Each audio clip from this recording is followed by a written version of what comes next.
ইসা মাছ এটা বলে সজনার ডাটা দেওয়া করতাম। তো নিয়ে নিলাম সজনা ডাটা, কাটতে রাখছি, জলের মধ্যে ভিজে রাখছি ধোয়ার লেগে। নিয়ে নিলাম কাঁচা টমেটো, এটি আবার টক হয় না এই টমেটোগুলো, এটা মিষ্টি মিষ্টি টমেটো কাঁচাই।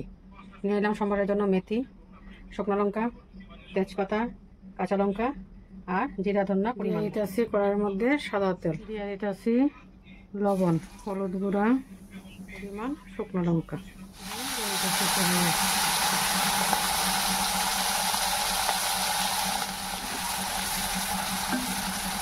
চিংড়ি মাছটা আবার বেশি ভাজতে নাই, এটা শক্ত হয়ে যাবে।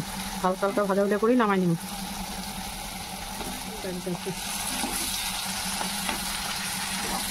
ধুয়ে গেছে,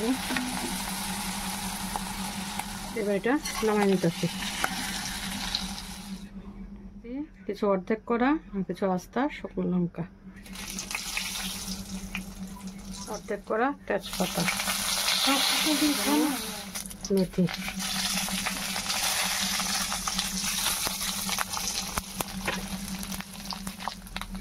কাঁচা লঙ্কা, লবণ, হলুদ মিশিয়ে নিতে হবে।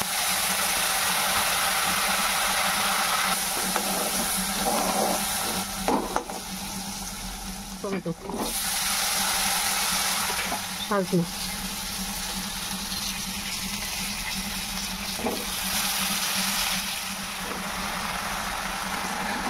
এবার এখানে নাড়া দিয়ে মিশিয়ে নিতে হবে।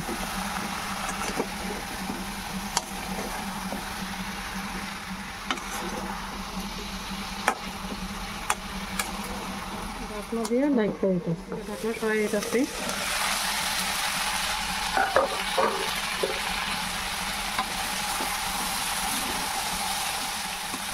দেওয়ার জন্য 1 মিনিটে রাখছিলাম,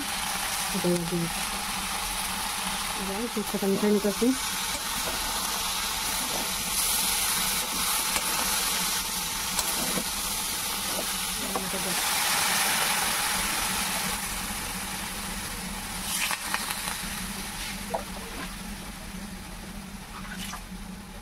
একটু পরিমাণটা বেশি দিলাম, ঠান্ডাটা হলো সিদ্ধ হয়ে দিব।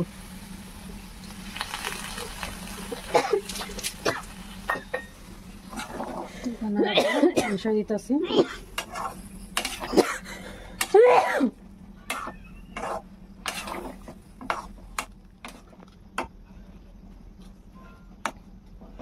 এবার ঢাকনা দিয়ে ঢাকা দিই।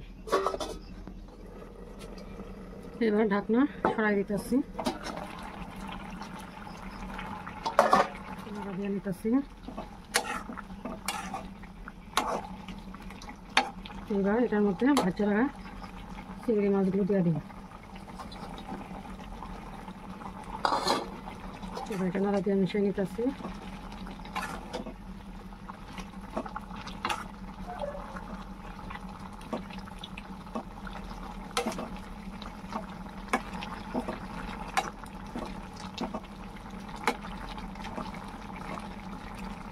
পাঁচ মিনিটের জন্য ঢাকনা দিয়ে রাখতেছি। 5 মিনিট পরে নামাই নিব। এবার ঢাকনাটা সরাই দিতেছি।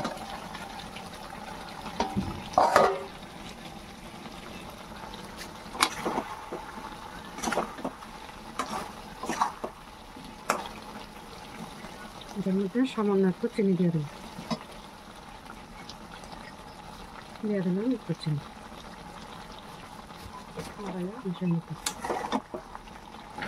মিশিয়ে দিলে চিনিটা সবটার মধ্যে দিয়ে ঢুকবে।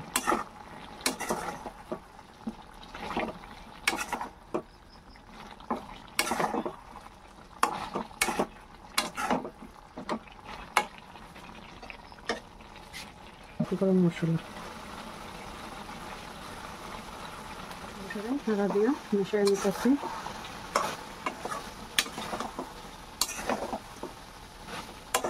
হয়ে গেল সজনে ডাঁটা দিয়ে চিংড়ি, এটা নামাই দিই।